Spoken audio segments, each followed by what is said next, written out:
Jason Kitchen, co-founder of Late Night Flights, began his DJ career in 2009. Since then, he has created his Flight Crew, an impressive team of DJs who have had many club residencies around the Tampa Bay area.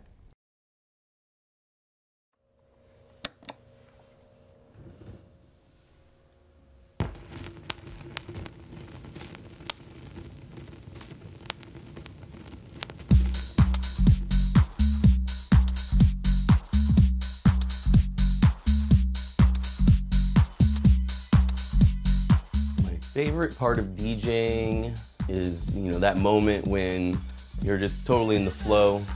You're not thinking about anything else. Everybody in the room is vibing and smiling at each other. And, it doesn't matter if there's 1,000 people or 10 people. It's just that connection between you and people that are in the room. Hello, I'm Jason Kitchen. I'm the creator and co-founder of the house music collective Late Night Flights. Hi, my name is Alex. I'm a partner in Late Night Flights, and I go by Tetra as a DJ. Hi, I'm Alan. I go by Alan P. I'm the member of the Late Night Flights crew, and I'm originally from Croatia. My name's JB Nicotera, and I'm a part of the Late Night Flights crew here in St. Petersburg, Florida. My name is Curtis Viscom, aka Curtis James, and I'm a disc jockey for Late Night Flights. Late Night Flights and our group of DJs, it was always about people that honestly were just people we loved. We were our friends. That's always been the most important to us, is that you're good people first, and that we want to you want to be around these people. The coolest part about DJing, I think, is just being able to tell a story and set a vibe and connect with people without actually having to speak to them. For me, DJing is all about the energy exchange, the vibration between myself as a DJ selector of the music and the dance floor, and the people on the dance floor receiving that energy through music.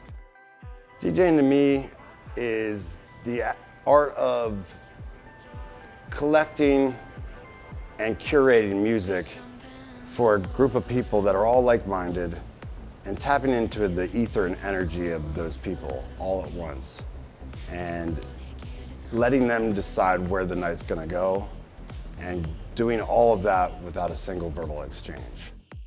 One of my favorite stories as a DJ was out at the Edge.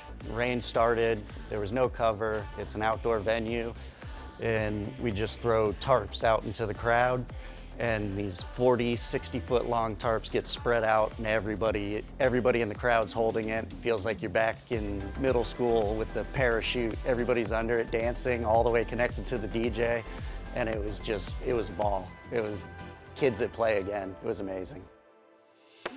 Chicago was definitely a special place for Late Night Flights because it was the founding venue where we started playing. We had a special setup. It was very low ceiling, very small, very dark. People get very intimate there. DJ booth was very close to the dance floor in a sense that you can actually touch people in front of you. My favorite place that we've done events at is absolutely going to be the St. Petersburg Pier.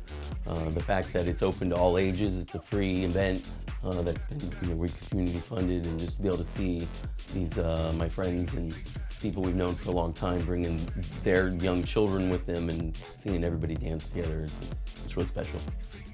I met my business partner, Lyndon Yu. It was about 2009. I had just gotten my first public gig out in the world, and I was playing at this place called Orbit 19 in Holiday, Florida. Lyndon had moved down here from New York City, just had a quadruple bypass. And so he came down here to live with his mother and father. He was actually, even though he was coming down here because of the quadruple bypass, he was also coming down here to take care of them. That was something really special about Lyndon, that he, all the way until when he passed, he was taking care of his mother and father.